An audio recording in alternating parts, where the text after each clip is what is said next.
Today in this presentation, I'm going to be discussing the implications of urbanization on the global environment and economy. Throughout my research, I've used the Wikipedia definition of urbanization, which defines the term as the shift from rural areas to urban areas, which as including the gradual increase in the proportion of people living in those urban areas and the ways in which society adapts to this change. I drew inspiration from my research from Margaret Thatcher's speech to the United Nations General Assembly, and you can see the specific quote here. Put in its bluntest form, the main threat to our environment is more and more people and their activities. The land they cultivate ever more intensely, the forests they cut down and burn, the mountainsides they lay bare, the fossil fuels they burn, and the rivers and seas they pollute. And also I drew some inspiration from this graph, which kind of shows the magnitude of this threat of more and more people. And so it made me question, like, what were the possible environmental and social implications of this pretty quick change. Alright, so here's a roadmap of what we're going to be talking about today. And so we're going to be talking about some of the environmental implications of urbanization along with some of the social impacts of it as well. So, according to research, urbanization has had a severe impact on greenhouse gas emissions. If you look at this chart, it shows the specific categories that cause greenhouse gas emissions for the United States, and urbanization will significantly increase these emissions, especially in the electricity industry and the commercial and residential sectors. By increasing this need of electricity, we will be increasing the amount of greenhouse gas emissions. And as we've learned in science, greenhouse gas emissions trap heat in our atmosphere, therefore causing global warming. Also, one of the biggest greenhouse gases is CO2, and that gets trapped in the ocean, making the ocean more acidic, which can be toxic for thousands of different species of ocean-dwelling animals. Also, according to research, urbanization has had a significant impact on specific different ecosystems. So, that map over there shows the amount of the U.S. that's actually wetlands, and according to research, less than 50% of mangrove forests in Asian countries from the 1960s still exist, and that's all because of development in Asia. And so, if development continues to occur, a lot of these habitats will cease to exist, and that will cause loss of habitat for countless species, and it'll increase the damage that's caused by droughts and floods, and it will also increase water pollution. So now we've seen how urbanization has had an environmental impact, and now we're going to move on to talk about the social implications of urbanization.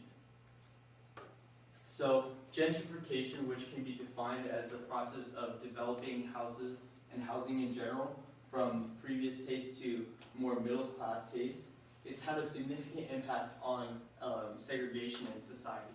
So according to research, 48% of residents in public housing were African American, despite the fact that they were only 15% of the U.S. population. And that's a pretty big deal, especially in different cities and stuff. And so there's been a lot of legislature and other movements recently to kind of remove this public housing from society. And so that will significantly segregate a lot of communities. Also, gentrification and urbanization and the process of development have had a significant toll on individuals and society. So these here are only some of the examples of the negative impacts of urbanization on people. And you can see here cultural change, drug abuse, violence, isolation, lack of motivation, among many other things. And so now we know that urbanization is an inevitable process, as we've seen from from the graphs at the beginning of the slideshow. And so a possible solution would be to make movements or or become more environmentally conscious. Now this would be important because the first step to being able to actually make a change in society would be to actually get everyone to be aware of it. And so some of the pros of that would be you would have a cleaner and happier society, and a lot of people would feel less isolated, which is one of the main impacts of urbanization on people. And also you would have a cleaner and happier society, a lower extinction rate, and and you'd be able to preserve the world's habitats, which is also very important. However, it won't completely resolve this problem because there's still a lot that needs to be done, especially in global warming and other parts of the environment.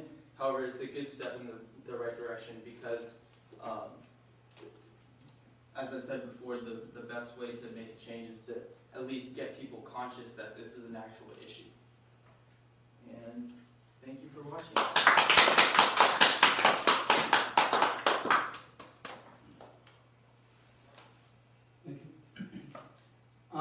Tell us how valid and reliable the sources that you used are and how you know.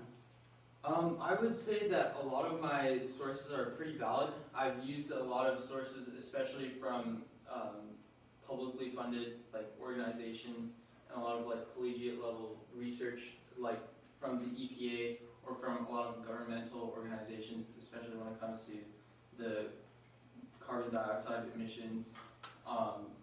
The social implications, there's a little bit less evidence for that, stronger evidence, but I still feel that those are quite strong as well. Great. And regarding your conclusion, how did it respond to some of the evidence or research that you had found previously? How was your conclusion a response to your research? It was kind of a response because it showed some possibility or some hope, but in a lot of ways it really wasn't, because it doesn't show a direct solution that would completely eradicate the problem of global warming or ocean acidity or how people feel in society. But at the very least, it was able to address the problem and probably make some significant change to it.